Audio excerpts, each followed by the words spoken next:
do they expect me to find in here? I don't get paid enough for this crap.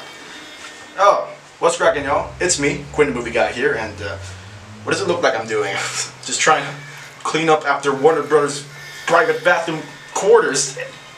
I got paid a substantial amount of money just to clean up and unclog their toilet full of missed opportunities. I recently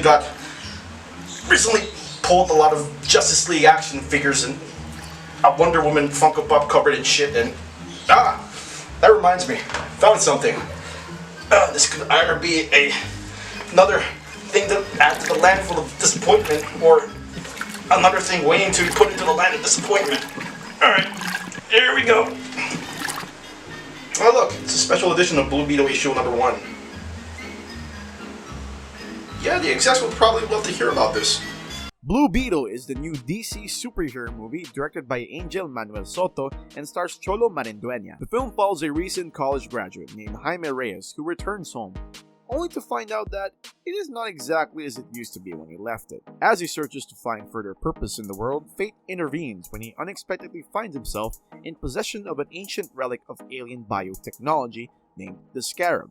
When this relic suddenly chooses Jaime to be its own symbiotic host, he is granted with an incredible suit of power with extraordinary new abilities. I know very little about the character of Blue Beetle, though I am slightly aware of his appearances in other forms of comic book media such as Batman the Brave and the Bold and the video game Injustice 2. And that's just about it. And coming off of the recent shit show in the box office that was The Flash, there is really no actual reason for me to be hyped up about the future of DCU, which is now being rebooted under a new name called the DCU, headed by James Gunn and Peter Safran. As a matter of fact, Blue Beetle is the very first movie in this rebooted universe, and judging from everything I've seen from the trailers, it looked okay. It's nothing to write home about, and the entire premise being built up is more or less a carbon copy of the first Shazam movie, where the theme of family is as clear as day, and it's just another superhero movie that plays in very safe territory. And that's another thing. There is literally nothing else in the superhero genre that could literally top the heightened stakes of the last 2 Avengers movies. Now, it seems like everyone has gotten soft over the years, and all we have now are tax-deductible bullshit from studios who care more about profit than actual quality. But I digress. I had very low expectations going into this movie, and also given the sheer fact that I have very limited knowledge about the character.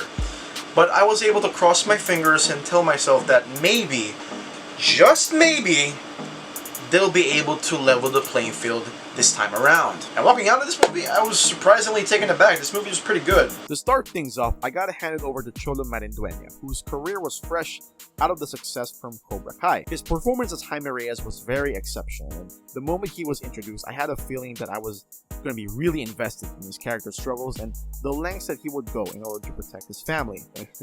Well, family is indeed the center of Blue Beetle, but I just admire how different, not just in how the cast was able to bring this dynamic to life, but also in how Angel Manuel Soto managed to twist the lid off from the typical family tropes that we become accustomed to and quite possibly numb to. And throughout the movie, this dynamic was really well fleshed out, especially Cholo's chemistry with Belisa Escobedo. As a result, I've never rooted for a family more than the Reyes because they actually had an important role to play in the overall plot other than being idle bystanders in constant peril. In terms of the action sequences, there is a hint of inspiration from Aquaman's cinematography, wherein a particular scene is being shot entirely in one take, and in most cases it also has to utilize a 360-like motion that helps create a centerpiece for the whole sequence building up within its intensity. It worked tremendously in Aquaman, and it's more or less the same case here with Blue Beetle, where it's to the point where I low-key wish that that camera work would apply to my everyday life to hide the absolute empty void that is my soul.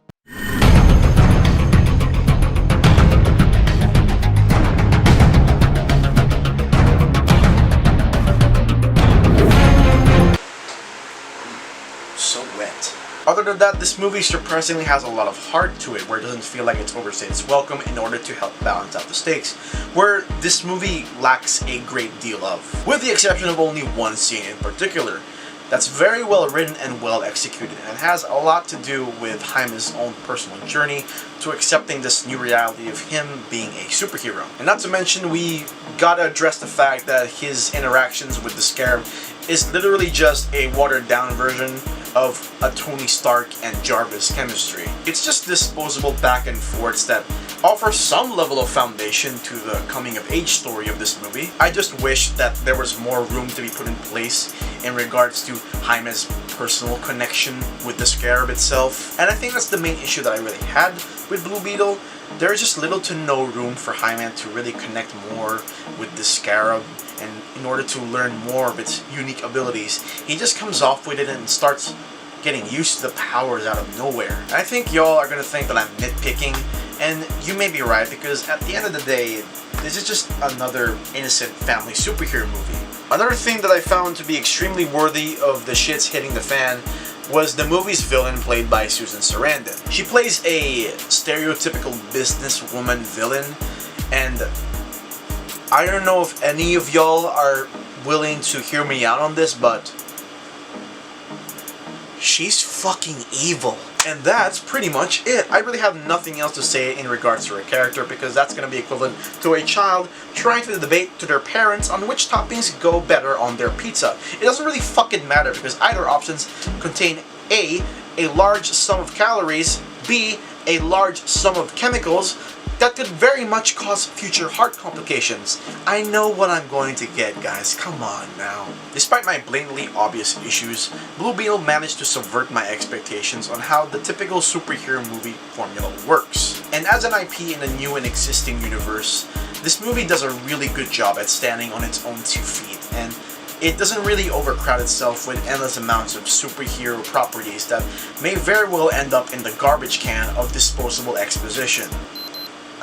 Unfortunately, that's all the time we have for today. I have another meeting due with the studio execs, and it has something to do with me involved in a spiked drink or something, which is absolutely preposterous. I've only logged in 4 hours into this job, and I wouldn't do such a thing. God damn, did a new guy make this one? Because this shit's bussin'. Wait, what does that say? I should have stuck to cryptocurrency.